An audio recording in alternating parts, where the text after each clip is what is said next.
J'aimerais aujourd'hui vous parler d'une partie de mon histoire en ce jour de 15 août et un remerciement et un signe pour notre Sainte Mère.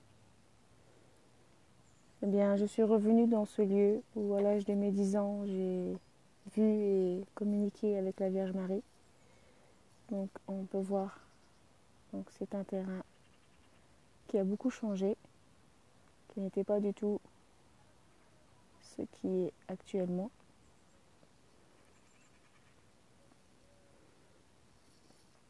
C'est très apaisant comme endroit. Voilà, donc je voulais vous partager aujourd'hui mon histoire.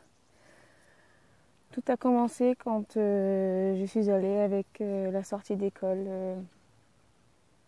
ce 2 juillet 93 pour finaliser l'année scolaire. Nous sommes partis pique-niquer dans les bois, donc on faisait une petite randonnée pique-nique dans un bois proche d'Épernay. Et bien dans ce bois, nous nous sommes arrêtés pour pique-niquer. Et une boule de lumière était dans un bosquet et tous les enfants voyaient cette lumière. Et chacun avait une réaction différente. Alors il y a ceux qui riaient, il y a ceux qui criaient, il y a ceux qui jetaient des pierres, il y a ceux qui tentaient d'aller dedans. Et je les ai entendus, je suis allée voir et je me suis dit, et je leur ai dit, mais il ne faut pas faire ça. Alors je ne savais pas pourquoi, il ne fallait pas le faire, mais je leur disais que c'était pas bien et qu'il fallait respecter cette lumière. Bon, c'est pas pour longtemps qu'ils m'ont entendu ou écouté puisque nous n'étions que des enfants. Et cela étant, nous sommes repartis dans notre randonnée avec les professeurs. Et dans ce bois, c'était une allée. Et tout le long de cette allée, à la cime des arbres, nous suivait cette boule de lumière. Et on la voyait vraiment très clairement. Elle nous suivait, donc on la regardait amusée, étonnée, ébahie. Et les adultes n'ont pas prêté vraiment attention parce que c'était sans doute pour eux quelque chose lié à l'enfance. Et je suis rentrée chez moi avec une amie qui habitait mon quartier. Et nous sommes allés derrière chez moi, donc dans cet endroit dans lequel nous sommes aujourd'hui. Nous allions chercher du petit bois pour ma tante qui habitait à côté à l'époque. Et lorsque je suis arrivée dans le terrain qui est ici, donc c'était à cet endroit-là, là au croisement, je ne sais pas si vous pouvez voir, au niveau du croisement, il y avait un arbre. Et là, sur cet arbre, je vois cette lumière qui réapparaît, mais sous la forme d'une femme. Et du coup, je vais voir ma tante et je lui dis « Écoute, il faut que tu viennes parce qu'il y a une dame derrière et elle nous poursuit parce qu'elle était déjà à Moussy dans les bois. » Donc ma tante est venue, ma tante qui était très pieuse et qui l'est toujours, m'a accompagnée pour voir si elle la voyait et puis pour échanger avec moi par rapport à ce que je voyais.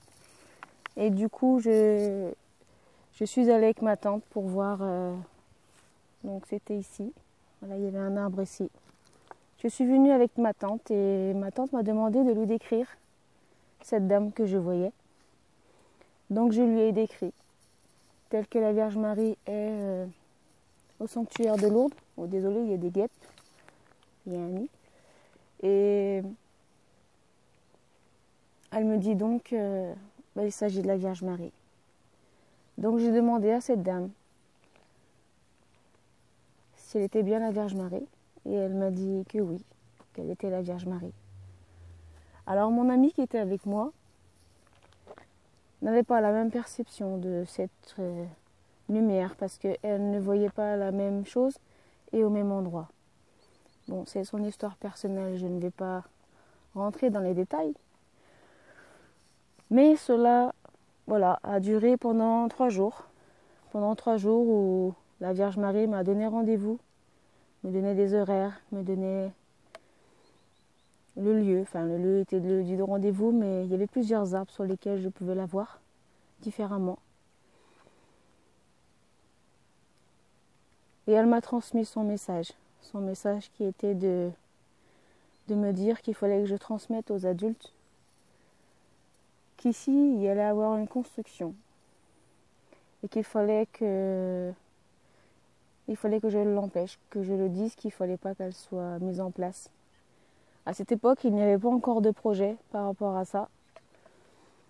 Et donc j'ai transmis le message pendant 3 jours pendant lesquels elle était là.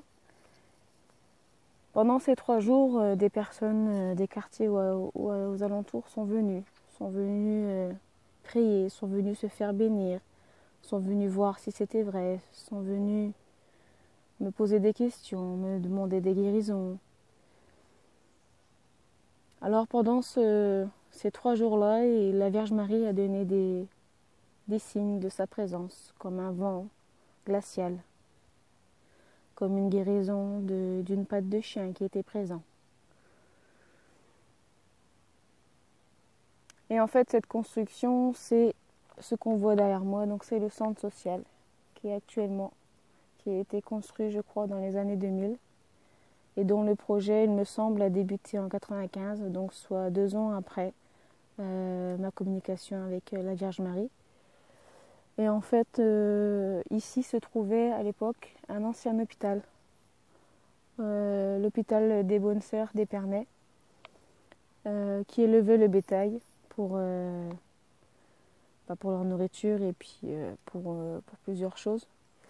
Donc voilà, c'était un terrain qui est sain parce que voilà, c'était le terrain des Bonnes Sœurs et de ce fait, il fallait laisser le terrain. À la demande de la Vierge Marie, il fallait laisser le terrain sain, sans construction, sans aménagement particulier. Ici, avant, c'était une grande forêt, enfin une forêt, un bon petit bois où les chemins étaient vraiment 100% naturels. Il n'y avait pas de béton, il n'y avait pas de chemin tout fait. D'ailleurs, ça respirait la nature, le sauvage et en même temps la liberté. Et c'est vrai que de se dire que tout ça a changé, ça remet de l'émotion. Hein. Parce que le quartier depuis 1900... non, pas 1999, ça c'est autre chose. Depuis 2012 a été complètement rasé. Donc le quartier s'appelait le quartier Beau Soleil. Et il a complètement été rasé par la mairie pour changer, je pense, l'image des habitations par rapport aux autres constructions alentours. Enfin, je suppose. Après, voilà, il y avait peut-être d'autres choses que nous ignorons. Donc les nouvelles maisons sont ici. Donc moi j'habitais au niveau de la clôture qui se trouve ici. Donc il y avait le parking juste en bas là. Et ma maison qui était juste derrière, c'était un bloc de 4 maisons, l'une à côté de l'autre et devant, derrière. Et nous étions un quartier très soudé, très familial. Nous nous connaissions tous d'ailleurs. Et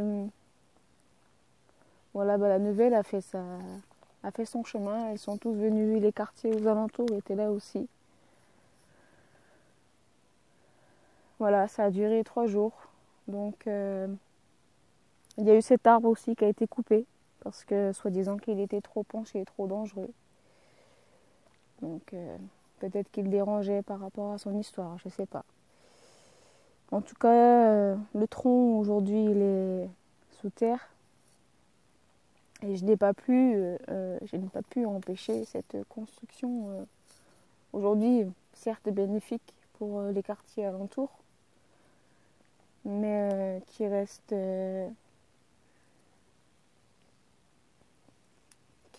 quelque chose de moderne et qui n'est peut-être pas à sa place dans ce terrain précisément. Donc voilà, le 2 juillet 93, ici, j'ai communiqué avec la Vierge Marie. Alors communiquer avec la Vierge Marie, c'est pas parler comme je vous parle aujourd'hui, c'est d'esprit à esprit, c'est même plus, c'est de cœur à cœur, c'est l'esprit du cœur, c'est le cœur de l'esprit. On peut pas comparer une communication avec la Vierge Marie. On peut pas comparer,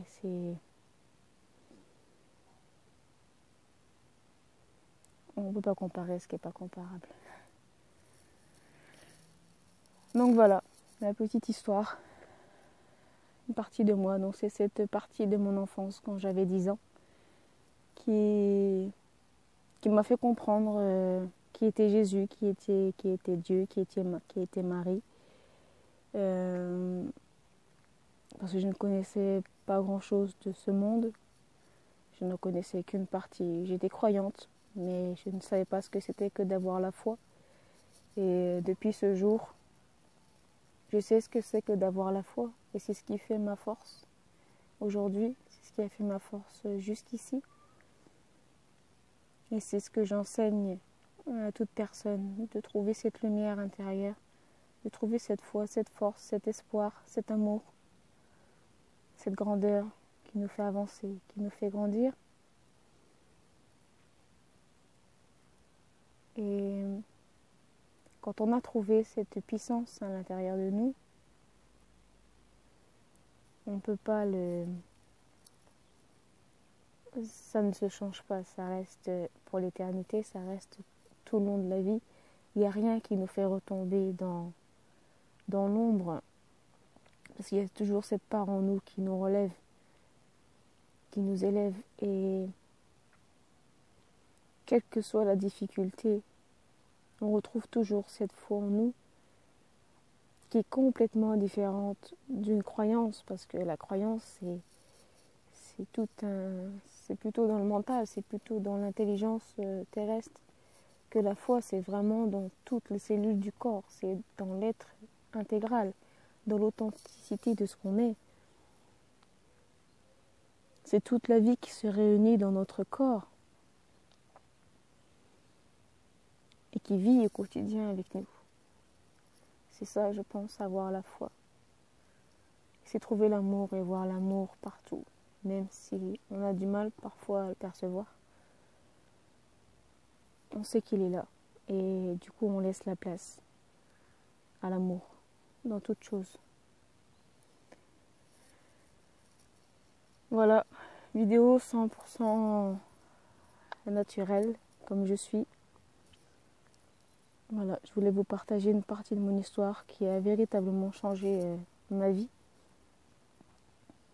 Bon, je peux pas descendre plus bas au niveau du terrain parce que il y a un gros nid de guêpes ou de frelons juste à côté, donc on va peut-être pas prendre des risques, même si la foi, même si tout est là, il y a aussi une intelligence d'avoir la sagesse intérieure, de ne pas tester cette foi justement et de l'écouter.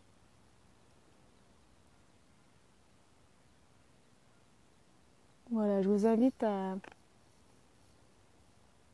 prendre quelques minutes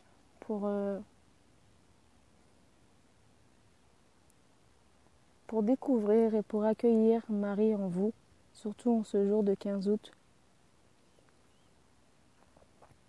Et vous verrez, ça se voit sur moi, toute la puissance que ça fait vibrer à l'intérieur.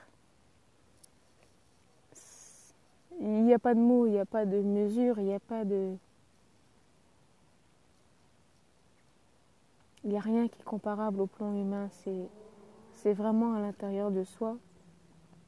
Et je vous invite à prendre quelques minutes. Je vais tourner la caméra pour vous laisser baigner dans l'énergie de ce terrain, même si vous êtes à distance.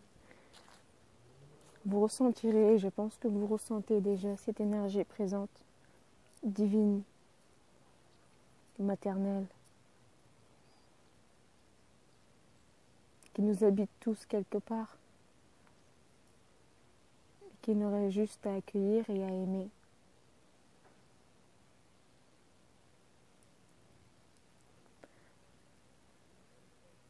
Prenez le temps d'écouter ce qui se passe en vous.